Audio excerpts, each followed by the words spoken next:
আমরা দেখেছি 1757 সালে পলাশীর যুদ্ধে নবাব সিরাজউদ্দৌলা এক ষড়যন্ত্রের মধ্য দিয়ে যাকে পরাজিত করা হয়েছিল। তারপরে যে ব্রিটিশ রাজের প্রতিষ্ঠা এবং 190 বছরের ব্রিটিশ শাসন নয় বরং শোষণের মধ্য দিয়ে আমাদের সংস্কৃতি, আমাদের শিক্ষাকে ধ্বংস করা হয়েছিল। এবং তারপরে যে দুটি রাষ্ট্রের জন্ম, ধর্মভিত্তিক দ্বিজাতিতত্ত্বের ভিত্তিতে ভারত এবং পাকিস্তানের, লর্ড মাউন্টব্যাটেন সেদিন করেছিলেন। সেই পাকিস্তান রাষ্ট্রটিও আমরা দেখেছি 25 বছরের মাথায় গিয়ে আবার দুটি ভাগে বিভক্ত হয়েছে। বাংলাদেশ নামে একটি স্বাধীন সার্বভৌম রাষ্ট্রের জন্ম হয়েছে। কিন্তু 53 বছর এই স্বাধীনতার শোষণই আমরা দেখেছি এবং সমাজের একটি শ্রেণীকে স্বাধীনতা বিরোধী বলে একটি শ্রেণীকে দূরে সরিয়ে রাখা হয়েছে, যার ফলশ্রুতিতে যে বাংলাদেশ 17 কোটি মানুষের বাংলাদেশ হওয়ার কথা ছিল, সেই বাংলাদেশ গোপালগঞ্জের বাংলাদেশ, টুঙ্গিপাড়ার বাংলাদেশে পরিণত হয়েছে। আর তার ফলশ্রুতিতেই 1924-এর বিপ্লব ছিল অনিবার্য। ছাত্র যুব জনতা রাজপথে নেমেছে। টেকনাফ থেকে তেঁতুলিয়া পর্যন্ত আন্দোলন সংগ্রামের মধ্য দিয়ে আমরা বিজয় অর্জন করেছি। আমাদের 47 সফল হয়নি কেন? আমাদের 71 সফল হয়নি কেন? তার জন্য একটি গল্প আমি বলতে চাই এবং গল্পটি বলেই, গল্প বলতে ইতিহাসের একটি ঘটনা বলতে চাই এবং সেটি বলি আমি আমার আলোচনা শেষ করব। 1971 সালের 30শে জানুয়ারি ভারতের শ্রীনগর বিমানবন্দর থেকে একটি বিমান আকাশে উঠল, সকালবেলার ফ্লাইট, যেটি যাচ্ছে জম্মুতে। সেই বিমানটি ছিল ইন্ডিয়ান এয়ারলাইন্সের F-27 বিমান, যেটি কিছুদিন আগে ভারতীয় সেনাবাহিনী সেটি পরিত্যক্ত ঘোষণা করেছে। কিন্তু বিমান বাহিনী এয়ারলাইন্স সেটিকে নিয়ে রিপেয়ার করে নতুন করে বিমানের এয়ারলাইন্সের যাত্রা শুরু করে। সেই বিমানে বসেছিলেন দুজন তরুণ, একজনের নাম হাশেম কুরেশি আর একজনের নাম আশরাফ কুরেশি। বিমানটি যখন 11টা থেকে 11:30টায় একদম আকাশের উঠছিল, ঠিক তখনই এই আশরাফ কুরেশি এবং হাশেম কুরেশির সেটি ছিল প্রথম বিমান যাত্রা। সালটি আপনারা মনে রাখবেন, 1971 সালের 30শে জানুয়ারি। এখন থেকে নিয়ে সেই 54 বছরের আগের ঘটনা। 11টা 11:30টার দিকে হঠাৎ করে হাশেম কুরেশি তার ব্যাগ থেকে তার একটা পিস্তল নিয়ে খুব দ্রুত ছুটে যান বিমানের ককপিটে বসা পাইলটের দিকে। পাইলটের মাথার পেছনে তিনি পিস্তল ঠেকিয়ে বিমানটি হাইজ্যাকের ঘোষণা করেন। আর তার পাশে থাকা আরেক যুবক আশরাফ কুরেশি, তার কাছে একটি গ্রেনেড ছিল। সেই গ্রেনেড নিয়ে সে চিৎকার করে বলে, কেউ যদি শব্দ করো, বিশৃঙ্খলা সৃষ্টি করো, তাহলে আমি গ্রেনেডটি বাস্ট করে দেব। মুহূর্তের মধ্যে ভারতীয় বিমান শুধু নয়, গোটা বিশ্বব্যাপী জেনে যায় যে ভারতের একটা বিমান ছিনতাই হয়েছে। এবং তারা বিমান পাইলটকে প্রেসার দেয় যে এটি লাহোরে, পাকিস্তানের লাহোরে এটি অবতরণ করানোর জন্য।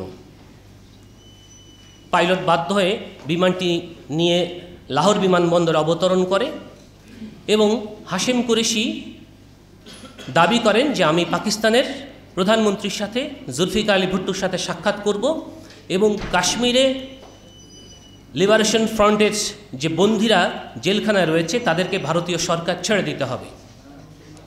জুলফিকার আলী ভুট্টো সে সময় তৎকালীন পূর্ব পাকিস্তানের রাজধানী ঢাকায় অবস্থান করছেন, কারণ 70-এর নির্বাচনে আওয়ামী লীগ সংখ্যাগরিষ্ঠ আসন পেয়েছে।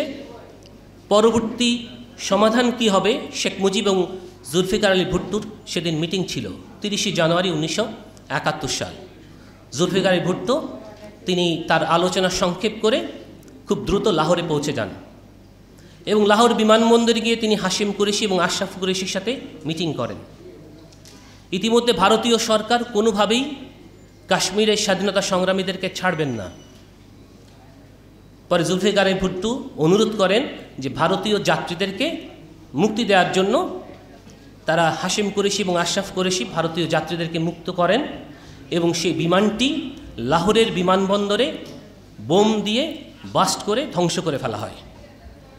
মুহূর্তের মধ্যেই গোটা বিশ্বে ভারতীয় সংবাদ মাধ্যম আবার প্রচার করে যে এই ঘটনার সাথে গোটা পাকিস্তান জড়িত এবং পাকিস্তান ভারতের একটা বিমানকে ধ্বংস করে দিয়েছে। ভারতীয় বিমান কর্তৃপক্ষ এই ঘটনাকে পুঁজি করে ঘোষণা করে যে আমরা ভারতের আকাশ পাকিস্তানের কোনো বিমানকে ব্যবহার করতে দিতে পারি না। তারা আন্তর্জাতিক আইনকে লঙ্ঘন করে তাদের নিরাপত্তার অজুহাতে তারা ভারতের আকাশ পাকিস্তানের বিমানের জন্য নিষিদ্ধ ঘোষণা করেন। আপনারা জানেন যে ওই সময় পূর্ব পাকিস্তানের একটি বিমান পাকিস্তানে যেতে হলে ভারতের উপর দিয়ে যেতে হবে, আবার পাকিস্তান থেকে আসতে হলে ভারতের উপর দিয়ে আসতে হবে। কিন্তু যখন আকাশ অবরোধ করে দেওয়া হলো তখন এই বিমানগুলো লাহোর বিমানবন্দর থেকে চলে যায় হচ্ছে শ্রীলঙ্কার কলম্বোতে। সেখানে গিয়ে তারা আবার জ্বালানি সংগ্রহ করে, সেখান থেকে আবার তারা আসে ঢাকায়। অর্থাৎ যেই যাত্রাটা ছিল 3 ঘন্টার যাত্রা, সেই যাত্রাটা এখন হয়ে গেল 8 থেকে 10 ঘন্টার যাত্রা। ফলশ্রুতিতে গোটা 71 সালে পশ্চিম পাকিস্তানের সাথে পূর্ব পাকিস্তানের যোগাযোগটা অনেক কষ্টকর হয়ে গেল। এমনকি 1971 সালে আমাদের মুক্তিযুদ্ধে পাকিস্তান সেনাবাহিনী যে বাংলাদেশে আসবে তারাও সেটা কলম্বো ঘুরে আসতে হলো। ইতিমধ্যে ভারতীয় সরকার শ্রীলঙ্কান সরকারকে চাপ প্রয়োগ করে যে কলম্বোর বিমানবন্দরটি যাতে পাকিস্তান ব্যবহার করতে না পারে। গোটা দাগে সরল চোখে এটি ছিল পাকিস্তানের একটি ভারতের একটি বিমান ছিনতাইয়ের ঘটনা। কিন্তু ষড়যন্ত্র থেমে থাকে না। ষড়যন্ত্র একটা সময় না একটা সময় আলোর মুখ দেখে। বিবিসির একটি অনুসন্ধানী রিপোর্টে জানা গেল এই যে বিমান ছিনতাই, এই ছিনতাই মূলত করেছে আপনারা অবাক হইতে পারেন, ভারতীয় গোয়েন্দা সংস্থা ভারতের বিমান ছিনতাই করেছে? হ্যাঁ, হাশেম কুরেশি এবং আশরাফ কুরেশিকে দিয়ে ভারতীয় গোয়েন্দা সংস্থা এই বিমানটি ছিনতাই করেছে। নিজেরা কেন নিজেদের বিমান ছিনতাই করেছে? এই জন্যে যে পাকিস্তান যাতে তাদের আকাশটা ব্যবহার করতে না পারে। এবং যে বিমানটি পুড়িয়ে দেওয়া হয়েছে সেটি হচ্ছে একটা পরিত্যক্ত বিমান। তারা প্ল্যান করেই একটা পরিত্যক্ত বিমানকে বিশেষ কায়দায় এয়ারলাইন্সের সাথে যুক্ত করেছে এবং সেটি ছিনতাইয়ের একটা নাটক তৈরি করেছে। মজার বিষয় হচ্ছে পরবর্তীতে পাকিস্তান সরকার এটি টের পায়, কারণ যে পিস্তল দিয়ে এটি ছিনতাই করা হয়েছে সেটি ছিল একটা খেলনার পিস্তল। আর আশরাফ কুরেশির কাছে যে গ্রেনেডটা ছিল সেটি ছিল কাঠের একটা গ্রেনেড সাদৃশ্য একটা বস্তু, যেটা ওই রকম কালার করা হয়েছে, যেটা আসলে গ্রেনেডও ছিল না, পিস্তলও ছিল না, কারণ ভারতীয় নাগরিকরা যাতে ক্ষতিগ্রস্ত না হয়। প্রিয় ভাইরা, 47 বুঝতে হলে 71 বুঝতে হলে আমাদেরকে এই ঘটনাটা মাথায় রাখতে হবে। 47-এর আন্দোলন, 47-এর স্বাধীনতা ব্যর্থ হয়েছে ঠিক এভাবে ভারতীয় চক্রান্তের কাছে। 71-এর এই সফলতা গত 53 বছরে আমরা অর্জন করতে পারিনি এই ষড়যন্ত্রের কাছে। 24ও ব্যর্থ হতে পারে যদি সেই ষড়যন্ত্রে আমরা আবার পা রাখি।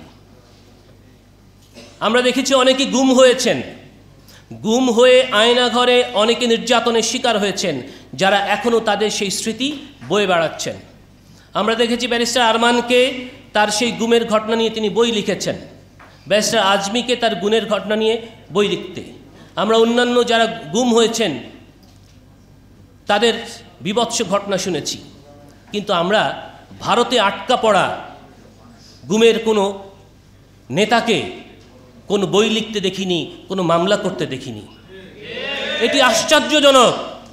এটি আমাদের 24-এর বিপ্লবকে ক্ষতিগ্রস্ত করার জন্য আরেকটি ষড়যন্ত্র কিনা আমাদেরকে ভেবে দেখতে হবে। তাই প্রিয় বন্ধুরা, আমি আলোচনা শেষ করছি, সেটি হচ্ছে আমাদের স্বাধীনতা সার্বভৌমত্ব রক্ষার জন্যে আমাদের এই ইতিহাসগুলো জানা দরকার। আমাদের এক একটি রক্ত, এক একটি সংগ্রামকে ব্যর্থ করার জন্য যে ষড়যন্ত্র করা হচ্ছে সেই ষড়যন্ত্রের বিরুদ্ধে আমাদেরকে সজাগ এবং সতর্ক থাকতে হবে। আমাদের নিজেদের সকল ভেদাভেদ ভুলে গিয়ে আমার প্রিয় ভাই বাবলু ভাই বলেছেন, আমাদের ইসলামপন্থী এবং মধ্যবর্তী যে দলগুলো রয়েছে তাদের ঐক্যকে নিশ্চিত করতে হবে আমাদের স্বাধীনতা সার্বভৌমত্ব রক্ষার জন্যে। যদি সেটি আমরা করতে পারি তাহলেই আমরা এই 24-এর বিপ্লবকে সফলতার দ্বারপ্রান্তে নিয়ে যেতে পারব। সবাইকে আন্তরিক ধন্যবাদ। আসসালামু আলাইকুম।